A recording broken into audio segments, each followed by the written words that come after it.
Bien, jóvenes, buenas tardes.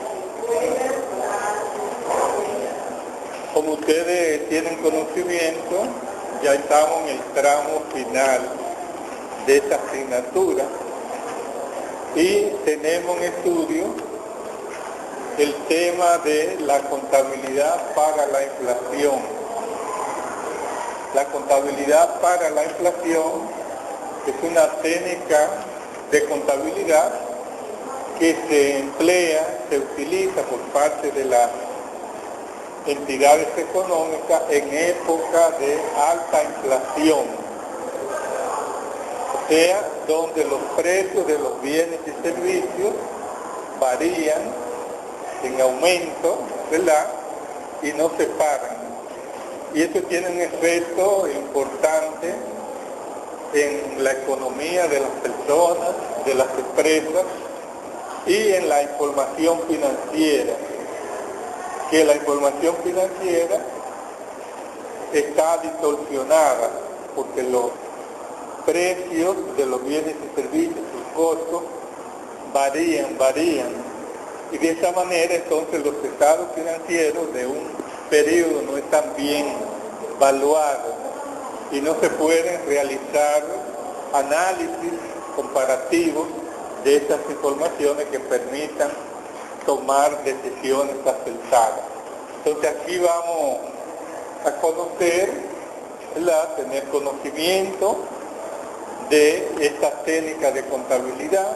Para ello vamos a estudiar y comprender los capítulos del 1 al 4 del libro Contabilidad para la Inflación del autor Sidney Davidson.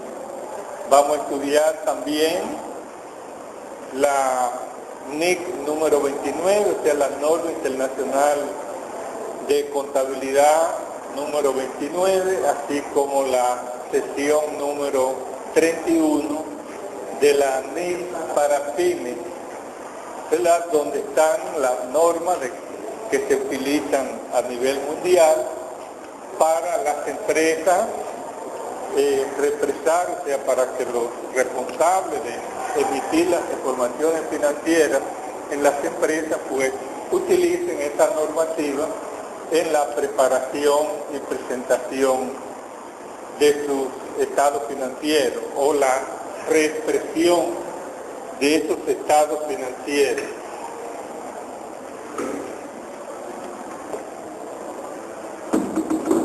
Vamos a estar analizando también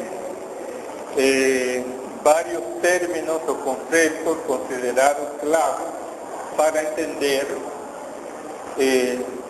los procedimientos, las técnicas, ¿verdad?, de la contabilidad para la inflación. También vamos a trabajar con los índices de precio al consumidor que elabora el Banco Central de la República Dominicana como la entidad del Estado y del país, es la que tiene la responsabilidad de mantener el equilibrio macroeconómico del país, donde hay una estabilidad de precios, y eso le permite a las empresas y a las personas desarrollarse con normalidad, porque cuando hay inflación, cambio brusco en los precios, pues esto, como le decía, le causa un problema a las personas. El dinero no le alcanza para cubrir los costos y servicios, porque regularmente las personas, ¿verdad?, pues tienen un salario fijo, entonces ese salario fijo no alcanza porque los precios van aumentando cada mes para adquirir los bienes y servicios que necesitan. También vamos a realizar un ejercicio práctico de reexpresión de un balance general y de determinar varios aspectos claves, como son la posición monetaria neta, la ganancia o pérdida por inflación, así como el análisis comparativo de el balance general hecho en base al costo histórico y el balance general ¿verdad?, ya represado, cómo varían, ¿verdad?, estas informaciones. ¿En la ganancia oferta por Posición monetaria, sí. En fin, estos son los temas principales que debemos estudiar, comprender para aprobar ya finalmente esta asignatura de contabilidad avanzada 2. Yéndonos a la parte teórica conceptual, en primer lugar, para crear la base, tenemos el concepto de inflación. ¿Cómo podemos definir la inflación? La inflación es un aumento general y sostenido que se da en las economías, en determinada economía, en determinado momento, por desajustes, ¿verdad?, en el manejo de las variables macroeconómicas del país, ¿verdad? Y al haber estos desajustes se produce una inflación. Y esa inflación produce, ¿verdad?, el aumento de los precios que no se paran de subir, y esto trae como consecuencia una disminución del poder de compra de las personas, de las empresas, ¿verdad?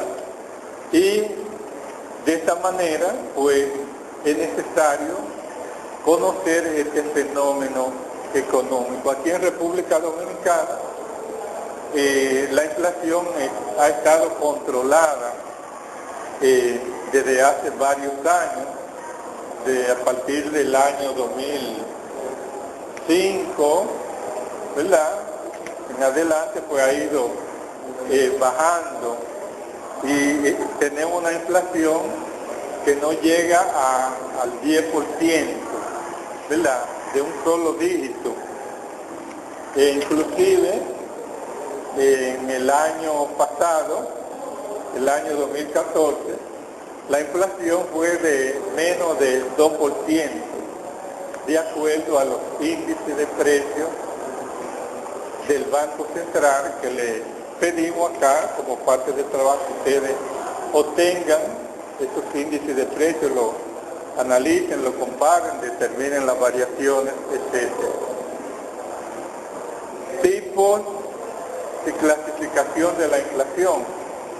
Hay diferentes niveles de inflación, ¿verdad?, que se dan en las economías, pero a la inflación, cuando ya llega a un nivel alto, que se le denomina inflación galopante o hiperinflación, entonces ya hay que ponerle cuidado.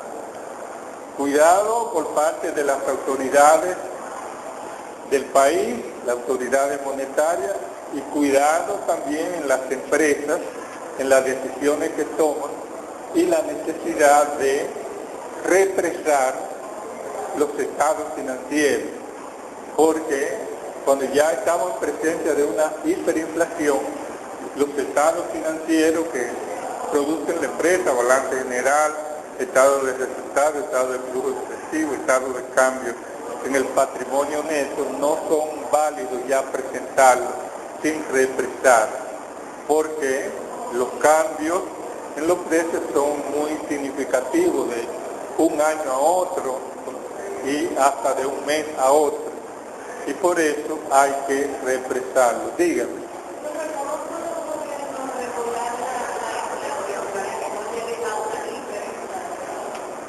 Hoy está el Banco Central, que es la institución que maneja y trata de mantener el control del crédito público, de la tasa de cambio del dólar, del medio circulante, ¿verdad? Y de esa manera, pues, establece medidas de ajuste económico en la economía, medidas monetarias, para controlar la inflación. O sea, recientemente vimos en las noticias y en la prensa que el gobernador del Banco Central había vendido a los agentes económicos del sector de moneda extranjera, los agentes de cambio, unos 150 millones de dólares, ¿verdad? Porque el precio de la tasa de cambio del dólar se estaba disparando, ¿verdad? Entonces, con esa inyección de dólar por parte del Estado, entonces ya no iba a haber escasez de dólares. Y de esa manera, la tasa de cambio del dólar ha ido bajando y considerándose al nivel que las autoridades consideran correcta. Asimismo, el Banco Central emite semanalmente, mensualmente, etcétera, comunicado donde informa de la subasta de emisión de letra del Banco Central, ¿verdad?, del certificado del Banco Central para, vamos a decir, a través de la captación de dinero, cuando se determina que el medio circulante, la emisión monetaria en poder del público es muy elevada, y eso tiende a que haya mucha demanda, ¿verdad?, y eso encarece los precios, entonces emite de estos instrumentos de política económica, o sea, letras del Banco Central, certificado de participación del Banco Central, para recoger dinero de la economía, y de esa manera mantienen controlada, ¿verdad?, la inflación, mantienen controlada las tasas de cambio de la moneda extranjera, especialmente del dólar. O sea, de esta forma, es que el gobierno mantiene el control de la economía y le ha dado resultados, porque como les decía, desde el año 2003 y 2004 que hubo una inflación considerada hiperinflación, de ahí en adelante se ha mantenido el control, ¿verdad?, de la inflación, que no llega a 2 dígitos, no llega a un 10%, o sea, de menos del 10%. Y repito, en el año pasado, 2014, la inflación fue de menos de un 2%, de acuerdo a las estadísticas y el control que lleva el Banco Central de la República Dominicana. Entonces, de manera que la inflación se clasifica, ¿verdad?, en base a los niveles de inflación, una inflación moderada o normal, como la tenemos acá en República Dominicana, hay una que es menos del 10%, una inflación galopante cuando ya va subiendo, ¿verdad?, llega a 2 dígitos, ¿verdad?, y sigue subiendo, y una hiperinflación cuando llega una inflación que en vuelta de 3 años los precios de los bienes y servicios de la economía se duplican.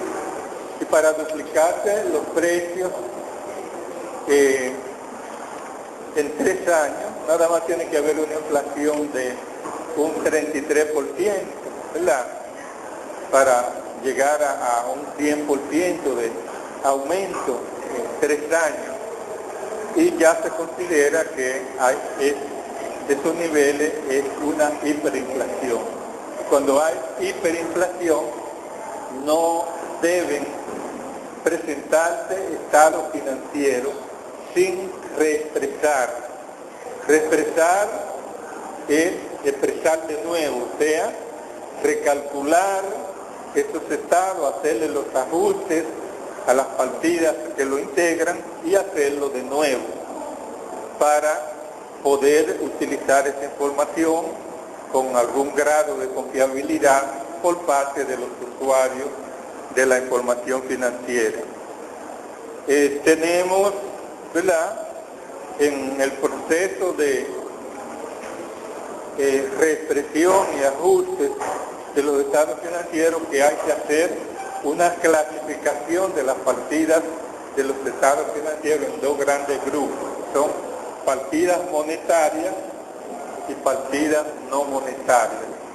Las partidas monetarias son aquellas partidas de valor fijo que representan un valor fijo a recibir o a pagar en el futuro, y que por tanto esas partidas en el proceso de reexpresión o de ajuste de los estados financieros no se reexpresan porque son de valor fijo.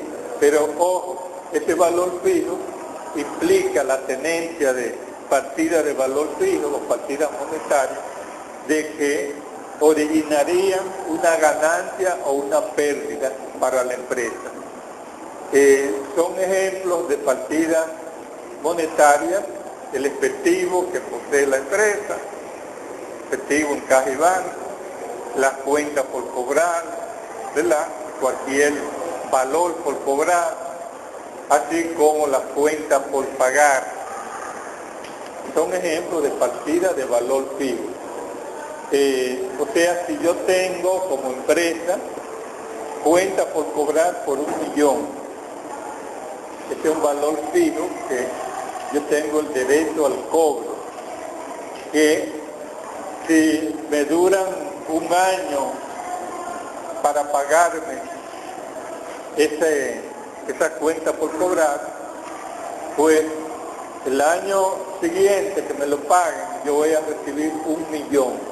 Pero cuando yo recibo ese millón, ya ese dinero está devaluado, ¿verdad? Ha perdido, ¿verdad?, un poder de compra, porque en la medida que los precios van aumentando, ¿verdad?, el dinero de valor fijo o las partidas de valor fijo tienden a valer menos. O sea que esas partidas no se represan, pero originan, y hay que calcular entonces, una ganancia o una pérdida. Las partidas de activos monetarios, como efectivo, cuenta por cobrar o cualquier otro derecho por cobrar, originan una pérdida, le originan una pérdida a la empresa, su tenencia. En cambio, las partidas monetarias de pasivos le originan una ganancia, porque usted se ha financiado con una deuda, con un préstamo por pagar como empresa, o cuenta por pagar, ¿verdad? Entonces usted se está beneficiando, ¿verdad?, de el valor fijo que tiene esa deuda, y cuando usted la paga, pues la está pagando con un dinero ya devaluado. Por tanto, esto implica una ganancia para la empresa, ¿verdad?, acreedora en este caso. Son ejemplos de partidas no monetarias, por ejemplo. O sea, las no monetarias es lo contrario de monetarias. Estas partidas, entonces, no monetarias, están representadas por edificios, terrenos, inventario, inversiones en acciones, ¿verdad?, el capital, los ingresos, los gastos, todas esas son partidas no monetarias. Esas partidas, entonces, sí hay que reexpresarlas, porque esas partidas van ganando valor a medida que va aumentando la inflación. Por eso vemos que los terrenos, edificios, en época de inflación, de cambio en los precios alta o a través de un largo periodo, vemos que aumentan de valor. Por ejemplo, este edificio que fue construido, vamos a suponer en el año 2000, estamos en el 2015, en estos 15 años, vamos a suponer que costara 10 millones hacer este edificio, pero ahora vale más de 10 millones, ahora vale 20 millones aproximadamente, ¿verdad? Porque los materiales de que está hecho el edificio, la mano de obra, etcétera, todo eso ha ido aumentando considerablemente. Y aunque es una partida que se deprecia, ¿verdad? Hay que calcularle depreciación, pero el incremento en los precios es mayor que la depreciación que va sufriendo, y por eso tiene un valor de mercado superior al valor en libros, ¿verdad? No obstante estársele aplicando depreciación, y por eso para representar en los estados financieros estas partidas por sus valores correctos de mercado, hay que represarlas, hay que ajustarlas, y tienden ese ajuste a ser superior al valor en libros. Tenemos también, dentro de las herramientas que se utilizan para llevar a cabo estos ajustes, los índices de precio al consumidor.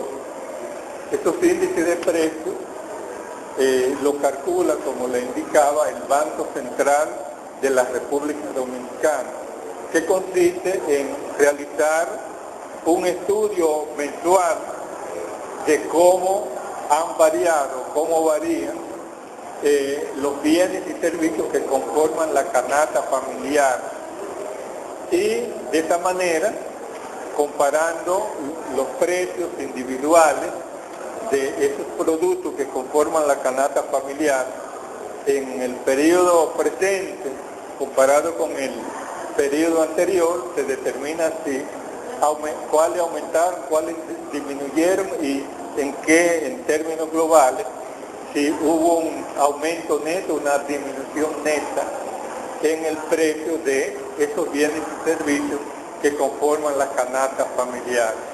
Y esas informaciones son publicadas y están en el portal de internet del Banco Central para uso y disposición de todos los usuarios que quieran, de todas las personas, ¿verdad? Para tener conocimiento, para llevar a cabo estudios económicos, para reexpresar los estados financieros. Y por eso, ¿verdad? Para que ustedes se familiaricen y conozcan estas informaciones, le indicamos acá en el punto 4 de los requerimientos de este trabajo la obtención de los índices de precio al consumidor anual elaborado por el Banco Central de la República Dominicana, que abarque los años de 1990 al año 2014, para que ustedes vean cómo han ido variando, ¿verdad?, esos precios en cada uno de los años y cuál es la inflación acumulada que hay del 90 al año 2014. Díganme. O sea, debemos como buscar esos índices de cada año, por ejemplo, el año tanto, y hacer la variación, como calcular la variación de precios. Ajá, exactamente. Como del 90 al 91 hasta la versión, del 91 al 92 hasta la versión. Exactamente. Y por tramo mayor de 5 años, etcétera, y en términos globales, cómo, en cuánto ha variado, en cuánto ha aumentado la inflación en nuestro país del año 1990 al año 2014. ¿Verdad? De esta manera ustedes tendrían un concepto, un enfoque y comprenderían mejor la necesidad que hay de tener un dominio un entendimiento de estas técnicas, ¿verdad?, para poder presentar informaciones contables, estados financieros, que se ajusten a la realidad económica. Porque si ustedes como contadores ignoran, no dominan estas técnicas, estos conocimientos de la contabilidad para la inflación, pudieran producir como contadores internos de las empresas, contadores gerenciales o administrativos, informes que no les servirán de mucho a los empresarios, a los administradores, a los dueños, que en vez de informarles, ¿verdad?, y suministrar la información para tomar decisiones, lo que estarían es desinformándolo, dándoles datos que son irreales, que no se corresponden con la realidad económica que se esté viviendo.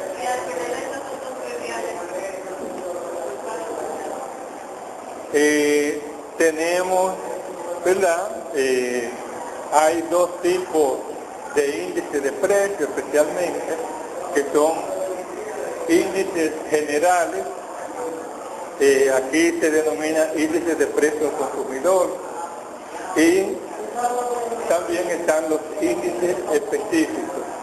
Los índices generales de precios se calculan, como lo indicaba, en base a el análisis de la variación de los precios que conforman la canasta familiar. La canasta familiar son, ¿verdad?, los bienes y servicios que se utilizan con mayor frecuencia por parte de la ciudadanía en sentido general. El precio del arroz, de la habichuela, de la comida en sentido general, del pasaje, de la energía eléctrica, etcétera.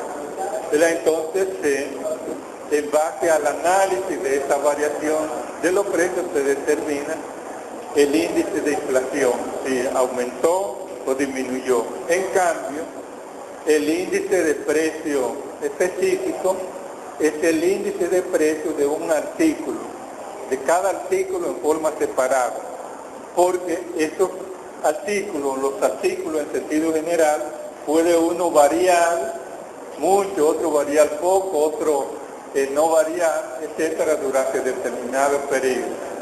Y de esa manera, pues, pudieran, para expresar las partidas de propiedad, planta y equipo o activos fijos, utilizarse índices específicos de precios, en vez de utilizar índices generales de precios. Pero se recomienda, a través de las normas internacionales de contabilidad, que estos índices para representar los estados financieros sean los índices generales de precios. Dígame, joven. Cuando hay recesión, ¿no se aplica ningún tipo de cambio? No, porque el Banco Central trataría, a través de medidas económicas, de tomar la medida del lugar de política monetaria para tratar de sacar al país de la recesión, ¿verdad?, del estancamiento, ¿verdad? Pero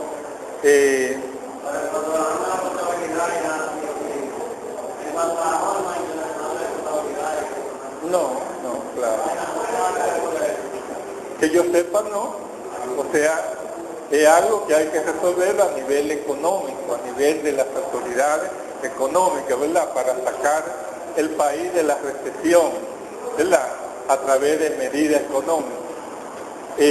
A nivel de la inflación, pues sí, ¿verdad?, también se toman medidas económicas, pero esto tiene un efecto de distorsión en los datos financieros. Entonces hay que ajustar, representar estos datos financieros. Tenemos también dentro de estos términos conceptos básicos de la contabilidad para la inflación, la posición monetaria neta. La posición monetaria neta es la diferencia que hay entre los activos monetarios y los pasivos monetarios, ¿verdad? Dentro del balance general, donde están los activos, pasivos y patrimonio, entonces voy a trabajar con los activos y con los pasivos. Y dentro de los activos hago un reporte, una relación con sus valores correspondientes de la cuenta con sus valores, de cuáles son monetarios. Voy a tener el total de activos monetarios a través de una cédula. Hago lo mismo con el pasivo monetario. Determino en los pasivos cuáles son partidas monetarias. Entonces, determino la diferencia. El total de activos monetarios le resto el total de pasivos monetarios, me va a dar la posición monetaria neta.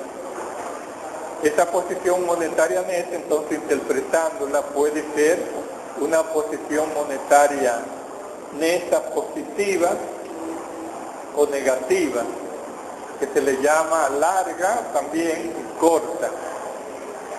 La posición monetaria neta positiva es cuando los activos monetarios son mayores que los pasivos monetarios.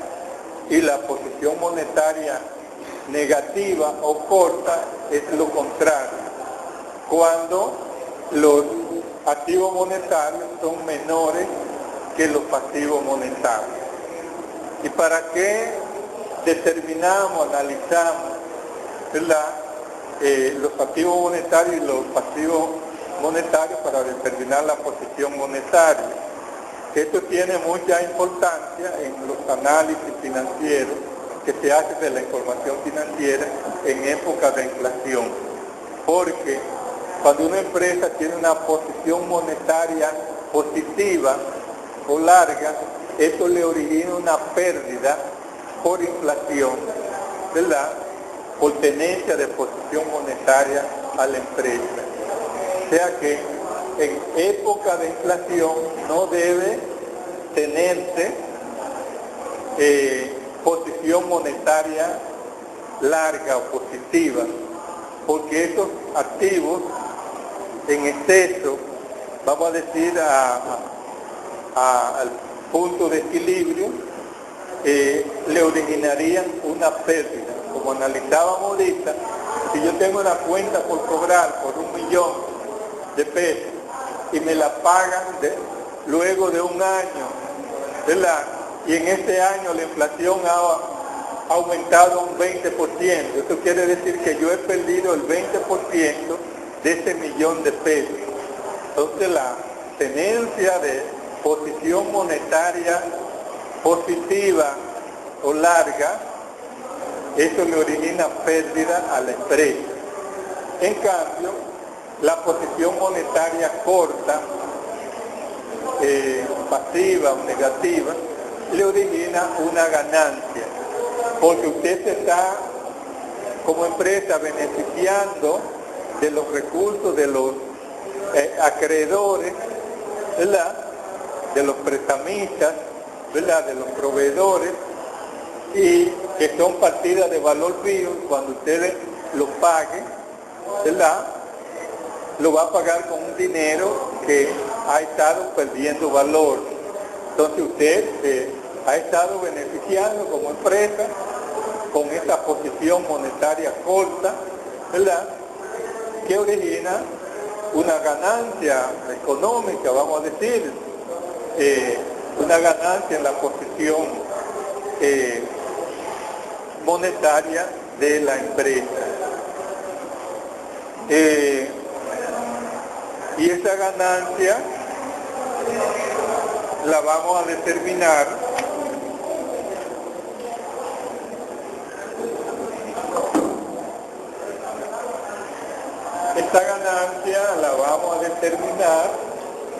¿verdad?, represando para estos fines nada más la partida monetaria de valor fijo, ¿verdad?, tanto de activo como de pasivo, sabiendo que la partida monetaria de activos originan pérdida O sea, si yo tengo 1 millón por cobrar, de cuenta por cobrar,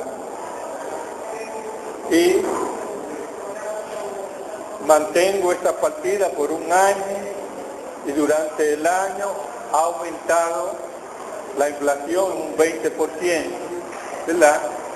Yo debía tener en esa cuenta, para no perder 1.200.000, ¿verdad?, que fuera aumentando según ha ido aumentando la inflación, para no tener pérdida. Pero en cambio yo voy a tener un valor fijo de 1 millón, por tanto hay 200.000 o un 20% de pérdida.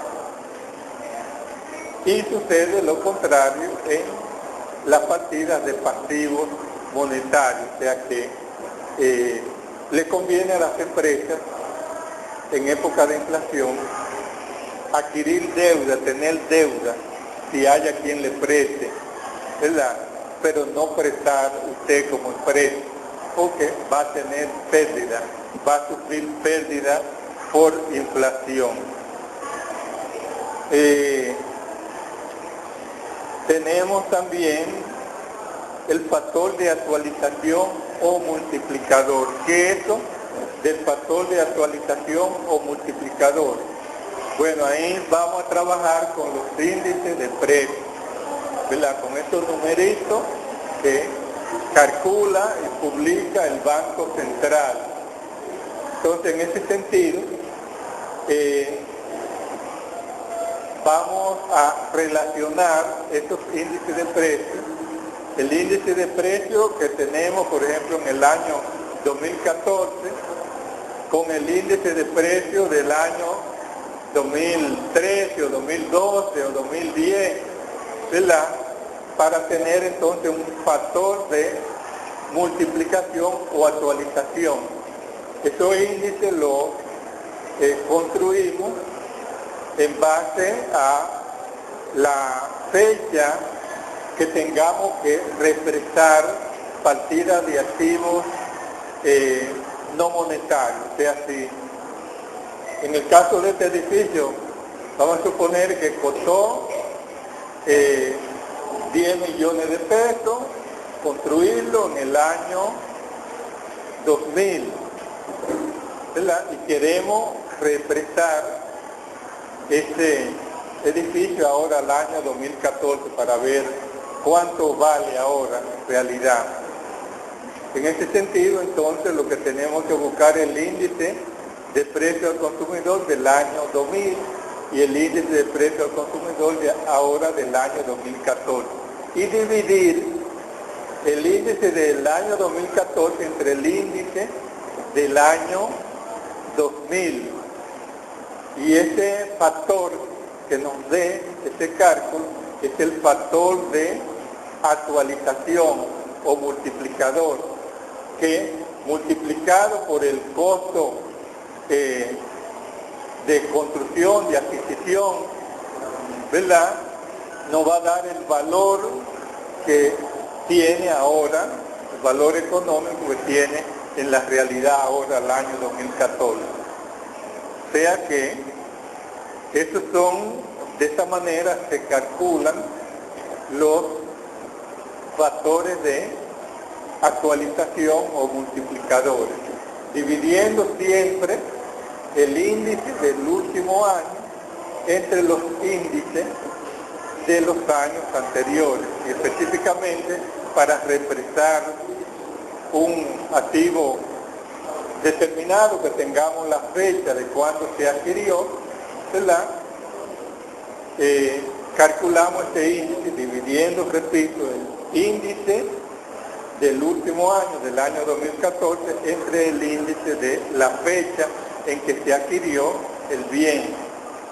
Y eso nos da, repito, el factor de actualización o multiplicador, que al multiplicar entonces el costo de adquisición de ese activo por el factor de actualización, nos va a arrojar el valor actualizado ¿verdad?, ahora a las 6. ¿Me doy a entender? Sí. Tenemos también los efectos de la inflación en la información financiera. O sea, ¿qué efecto le causa la inflación a la información financiera?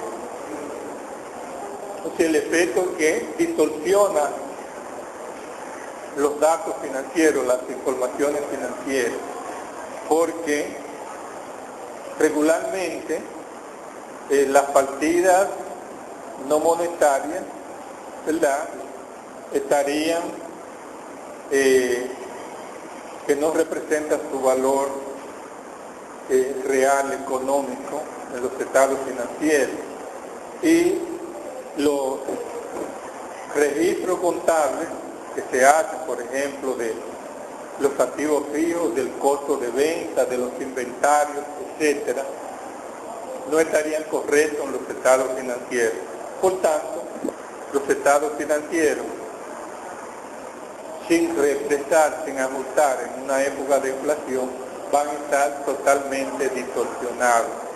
Por eso es que se ha establecido, ¿verdad?, ya a través de normas internacionales de contabilidad, la metodología y las técnicas que deben utilizarse para corregir, ¿verdad?, estas partidas, llevarlas a su valor económico corriente, y de esta manera presentar estados financieros que resulten de utilidad para los diferentes usuarios. Díganme.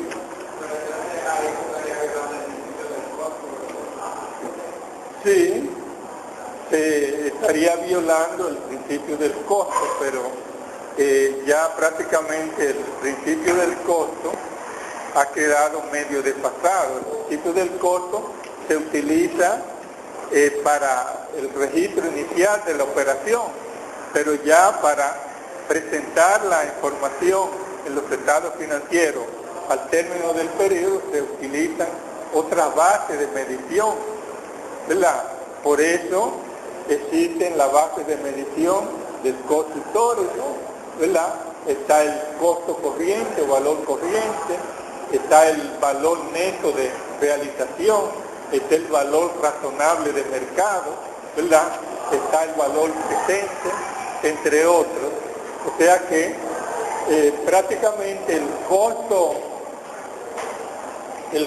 histórico, ¿verdad?, se utiliza para el registro, para el reconocimiento inicial de las partidas, pero luego para su presentación en los estados financieros, si han habido cambios, ¿verdad?, que modifiquen ese valor de costo histórico, que presentar la información en base al costo histórico no resulta, ¿verdad?, de utilidad, sino de confusión.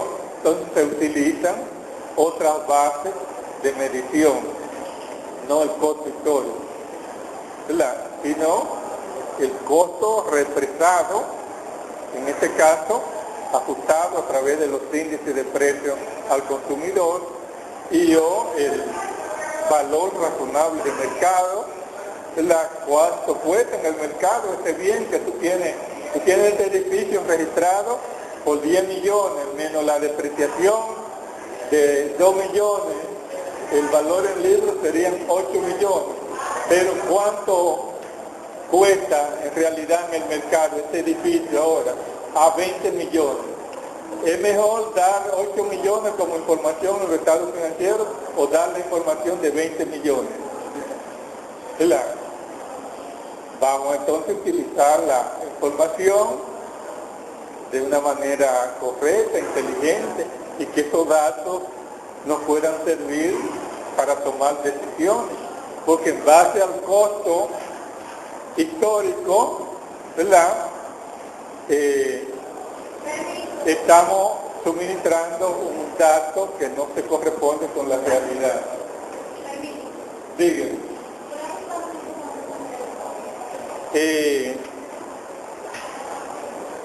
¿Entienden la idea entonces?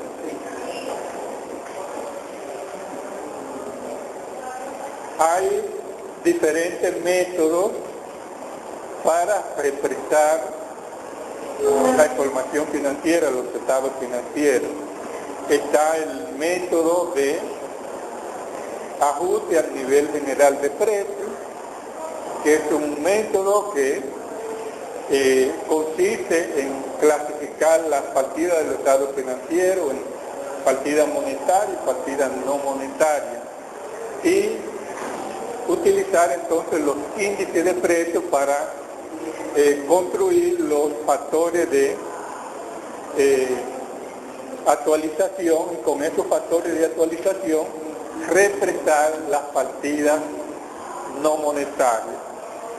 Está el método de valor corriente. El método de valor corriente consiste en represar los estados financieros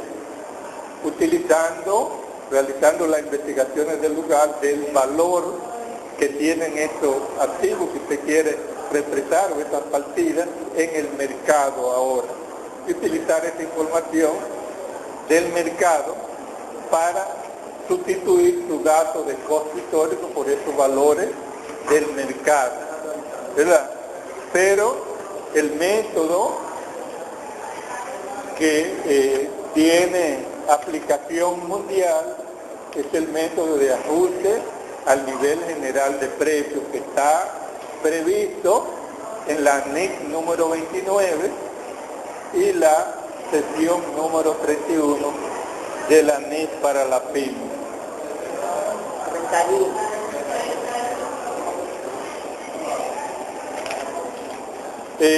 Tenemos también los criterios y procedimientos a seguir para refrescar las partidas que conforman el balance general y el estado de resultados. En el balance general, ¿verdad?, está formado por los activos, pasivos y patrimonio. En el activo, ¿verdad?, pueden haber partidas monetarias y no monetarias. Igualmente en el pasivo, pero mayormente el pasivo son partidas monetarias.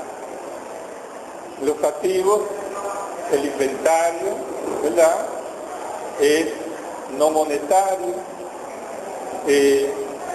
Las inversiones en instrumentos de capitales no monetarias, la propiedad, planta y equipo es no monetario, ¿verdad? Pero en el pasivo regularmente la mayoría son partidas monetarias. En cambio, el capital o patrimonio también es no monetario. Entonces toda esta partida la clasificamos, la separamos para determinar cuáles deben represarse y cuáles mantienen su valor, ¿verdad?, sin variación. No se represa, o sea, las partidas monetarias no se represan. Se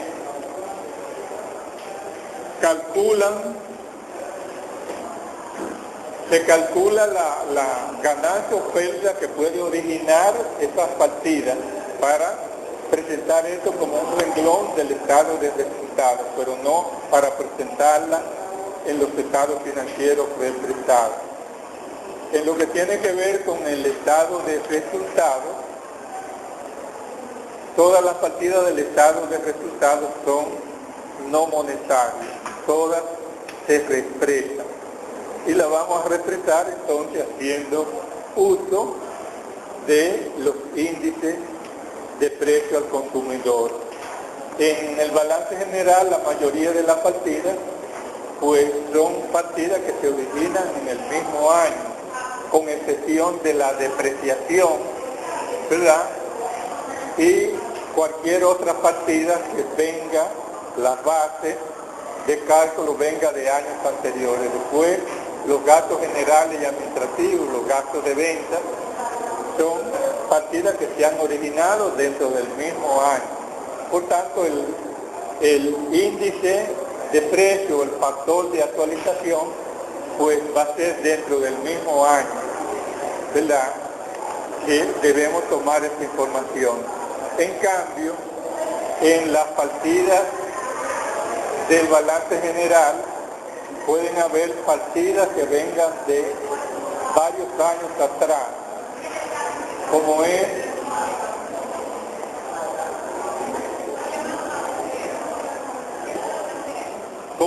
el renglón de propiedad, planta y equipo, ¿verdad? Que hay partidas que tienen vida útil estimada hasta de 50 años, ¿verdad? Especialmente las certificaciones, etcétera. O sea que en el balance general los índices que deben utilizarse o los factores de actualización, pues hay que ver específicamente la fecha en que se haya originado cada una de las partidas no monetarias que serán objeto de represión, para con estos datos de la fecha de origen calcular los factores de actualización que se correspondan con el origen de las partidas a represar.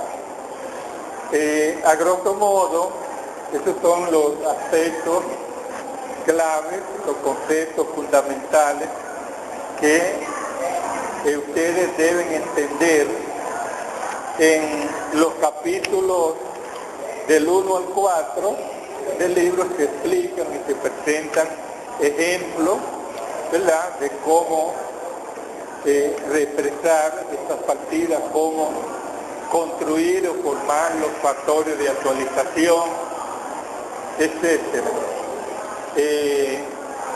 Para el próximo encuentro vamos a estar analizando las normas internacionales de contabilidad e información financiera que se indican acá. Les recomiendo entonces que hagan un estudio, un análisis de esta norma, vengan con preguntas, con inquietudes, para ver cómo le ayudamos a aclarar cualquier duda.